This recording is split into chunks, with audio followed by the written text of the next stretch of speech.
Morning, কেমন আছে সবাই? আশা করি সবাই ভালো আছে, সুস্থ আছে। আমি প্রিয়াঙ্কা, আর একটা ব্লগে তোমাদের স্বাগত। আজকে বৃহস্পতিবার। আজকে না 9টা থেকে পুরো ব্লগটা শুরু করছি। সারাদিন কন্টিনিউ পুরো ব্লগটা দেখো, আশা করি তোমাদের ভালো লাগবে। আজকে না মানে সকাল থেকে ব্লগটা শুরু করিনি, কারণ হচ্ছে আমি বাইরে যাব বলে, জল আনতে যাবো বলে বেরিয়েছি, দেখি বাইরের চাবি খুঁজে পাওয়া যাচ্ছে না। তো বাইরের চাবি ওই খুঁজে পাওয়া নিয়ে সারা জায়গায় কাজকর্মগুলো যা হোক করে করলাম, খুঁজতে গিয়েছি, পাইনি। তো না পেরে তালাটাকে ভাঙতে হয়েছে। তো ওই নিয়ে একটু ঘোরাফেরা করছিলাম, ওই নিয়ে একটু টেনশন ছিল, তো যার জন্য ব্লগটা শুরু করিনি। তো এখন করে ভাত বসিয়েছি গ্যাসে, ডাল সিদ্ধ দিয়েছি, মুগ ডাল সিদ্ধ বসিয়েছি। তো চলো পরে আসছি। এই যে ভাত বসিয়ে দিলাম, আর এখানে না মুগ ডাল সিদ্ধ দিয়েছি। ভাতে দিয়েছি আলু সেদ্ধ দিয়েছি, কিন্তু দিদিমা খাবে না বলে দিদিমার জন্য ডাল করছি। তো তারপরে পুজোটা দিয়ে দিলাম। আজকে না গাছে তেমন ফুল ফোটেনি, তো তুলসী পাতা দিয়েই ভগবানের আজকের পুজোটা করলাম। পুজো দেওয়া হয়ে গেল, আর এখন এবার দুপুরে রান্না করব। এই কৌটোটা নিয়েছি, দেখো সবিন আছে এতে, তো সবিন ভেজাবো এখন। সবিনটা ভিজিয়ে রাখবো, তারপরে আনাজ কাটবো। আমাদের রান্নাঘরটা না ভীষণ অন্ধকার। এই দরজাটা লাগিয়ে দিলে আর এই পাশের দরজাটা লাগিয়ে দিলে ভীষণ অন্ধকার, আর খুলে দিলে আলো আছে। তো চলো এই এই সবিনটা এখন ভিজিয়ে দিই, আর আনাজটাও বসে কেটে নিই, ঠিক আছে?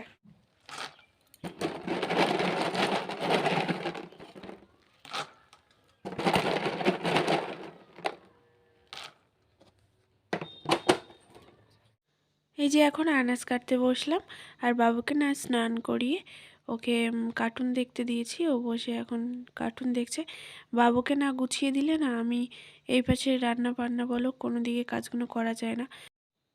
তরকারিটা বসিয়ে দিলাম, গরম তেলে ফোড়ন আর তেজপাতা দিয়ে ভালোভাবে নেড়ে নিচ্ছি। আমি না একেবারেই তুলে দিয়েছি। মাঝে মধ্যে রান্না করলে কি করি, আলুগুলো প্রথমে ভেজে নিয়ে তারপরে কুমড়োটা ভাজি। তো আজকের একসঙ্গেই তুলে দিয়ে চলো তরকারিটা করে নিই। তারপর বিকেলবেলা এখন সব কাজ করে, আর এই যে গোলাপ ফুলের গাছটা না কালকে কিনে আনছিলাম বাজার থেকে, তো এটা এখনো পোতা হয়নি। ভাবছিলাম সকালে পুঁতবো, কিন্তু সকালে সময় পাওয়া যায় না। তো এখন এটা এখন পুঁতে দেবো। এই গাছটা না যেখান থেকে কিনেছি বলছে বড় বড় ফুল হবে, মানে দেখতে ভাষা থোকা থোকা ফুল হবে, তো সেই জন্যই নিলাম গাছটা। লাল ফুল আমার ভীষণ ভালো লাগে। আর তো এই প্রথমে না মাটি দিয়ে গর্তটা খুলে নিয়েছি, তারপরে একটু জল দিয়ে গাছটা পুঁতে দিচ্ছি। এটা ঠাকুরঘরের সামনেই পুঁতে দিচ্ছি। ফুল গাছ পুঁততে ভীষণই ইচ্ছে করে, ভালো লাগে। ঘরের সামনে ফুল ফুটবে, দেখতে ভালো লাগবে। কি বলো তো, আমাদের এটা যদিও ভাঙার দেশ বলছি কেন, কারণ একটুখানি যদি বর্ষা হয় না, নদীর বাঁধ ভেঙে যায়। তো তার জন্যই কোনো ফুল গাছ বলো, কোনো গাছ লাগাতেই ভয় লাগে। যদি আবার হট করে নদী ভেঙে যায়, তো সব গাছগুলো সব মরে যাবে নুনো জলে। তো তার জন্যেই এই যে আলু গাছগুলো দিয়েছি, দেখো আস্তে আস্তে সব গাছগুলো বেরোচ্ছে। তো চলো, গাছটাও পোঁতা হয়ে গেছে। ফুল ফুললে পরে তোমাদের দেখাবো। সন্ধেবেলা সন্ধে দিয়েছে, আর এই যে বিকেলে ধনেপাতা তুলে রাখছিলাম, তো সন্ধেতে ধনেপাতা চপ করে খাবো বলে যার সাথে। তো এইগুলো না ভালোভাবে একটু বেছে নিয়ে একটু কুচিয়ে নিচ্ছি। গড়াগুলো আছে, তো গড়াগুলো কেটে নিয়ে আর আগার দিকটায় জালি জালি পাতাগুলো নিচ্ছি।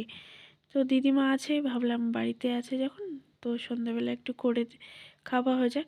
আমি তো তেমন পারি না, তো যেমন পারি তেমনভাবেই করব।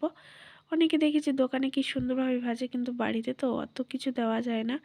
তো তোমাদেরকে দেখাই যে আমি কি কি নিয়েছি। এ দেখো, বেসনটা ভালোভাবে গুলে নিয়েছি, এতে জিরে মরিচ আর শুকনো লঙ্কা করে ভালোভাবে গুলে রেখে দিয়েছি। আর এই দেখো ধনেপাতাগুলো কুচিয়ে রেখেছি। এবার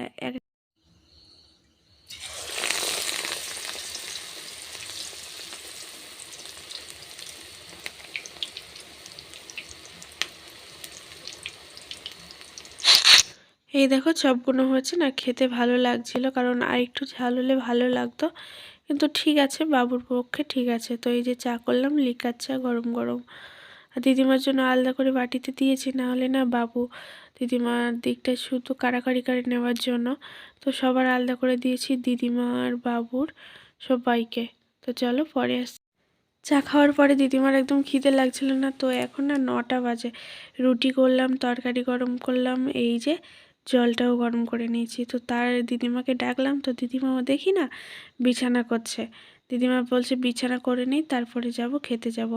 দিদিমাও বলছে আমার শরীরটা ভালো না, দিদিমার না দাঁত নাকি ভীষণ যন্ত্রণা করছে। এই যে গরম জলের লবণ দিয়ে ছেঁক নিচ্ছে পটুলিতে করে।